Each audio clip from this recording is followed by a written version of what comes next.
Le Front National maintenant. Dans un instant, la nouvelle Benjamine de l'Assemblée, Marion Maréchal Le Pen, sera avec nous pour sa première interview. Mais d'abord, la première journée de l'autre élu FN, l'avocat Gilbert Collard. David Doucan, Mathias Second avec notre bureau à Montpellier.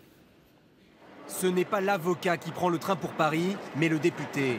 Un député soutenu par le FN, mais en partie élu avec les voix UMP. Illustration de la porosité entre les électorats du Front National et de la droite républicaine. Et Gilbert Collard veut que cela aille encore plus loin. On peut avoir des points de rapprochement, parce que les socialistes ont bien des points de rapprochement avec le parti d'extrême gauche. Si il est de l'intérêt du pays que nous convergions dans le même sens, je ne vois pas pourquoi on trahirait cet idéal de défense de l'intérêt national. Voilà. Hier au soir, explosion de joie d'un candidat élu, professionnel de la communication. Regardez, poussez-vous. Cet habitué des médias avait un message à faire passer sous forme d'avertissement à la classe politique. N'en déplaise à ceux qui ont les oreilles chastes, je vais aller leur casser les couilles. Vive la République, vive la France. Gilbert Collard répète qu'il fera ce qu'il voudra à l'Assemblée. Mais dans l'assistance, ceux qui ont fait de lui un député attendent qu'il défende les idées du Front National. Moi je suis content parce qu'au moins comme ça, les petites gens, les gens normaux, on pourra avoir des voix. L'immigration, elle coûte très cher parce qu'ils rentrent en France, ils ne travaillent pas l'autre quart, ils sont assistés comme des demoiselles et nous on trime comme des CON. Voilà. Je pense qu'ils vont être deux à défendre la France entière. Marion et Gilbert Collard.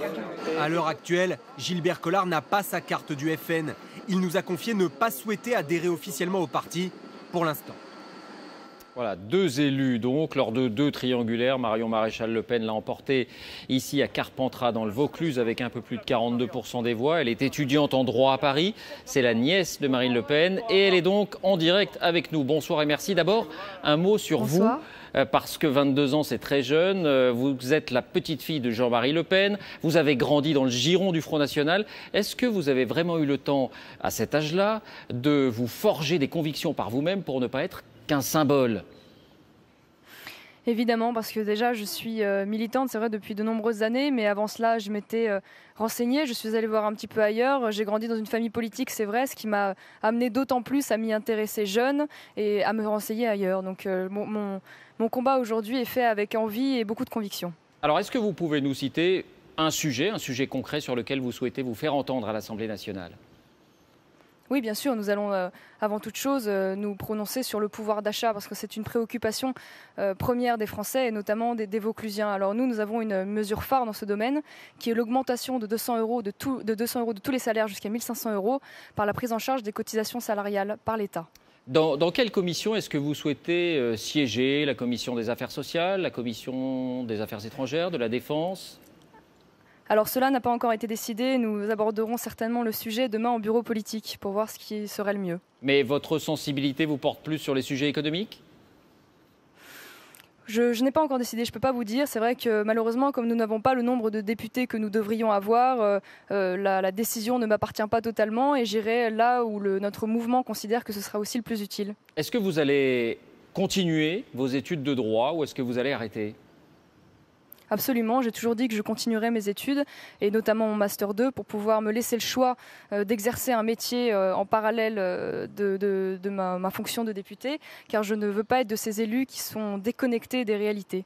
Alors, vous êtes député du Vaucluse, mais vous ne connaissiez pas le Vaucluse, ou en tout cas très peu, hein, c'est ce qu'on appelle un parachutage, vous n'êtes pas la seule, mais est-ce que vous allez vous installer là-bas ? Absolument, j'ai expliqué aux électeurs que je n'étais pas là pour faire le buzz médiatique, mais que j'étais venue m'installer durablement, que j'ouvrirais une permanence, que je viendrais assurer des permanences extrêmement régulièrement et que je serais là pour les écouter et que j'assurerais un soutien aux futurs candidats Front National des municipales.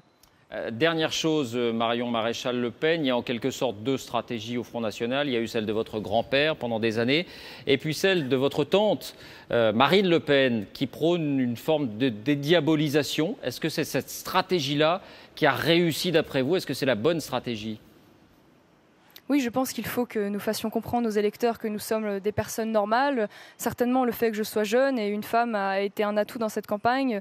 Et je pense que c'est demain ce qui nous permettra de porter haut et fort nos valeurs. Donc évidemment, j'irai dans ce sens-là. J'irai aussi dans le sens de la recomposition de la droite, dont le Front National sera le moteur, et notamment dans le Vaucluse. Elle a eu raison de rompre d'une certaine manière avec son père, Marine Le Pen. Ouais, elle n'a pas rompu sur le plan des idées, elle a juste fait valoir sa personnalité. Tout simplement. Merci Marion Maréchal Le Pen d'avoir été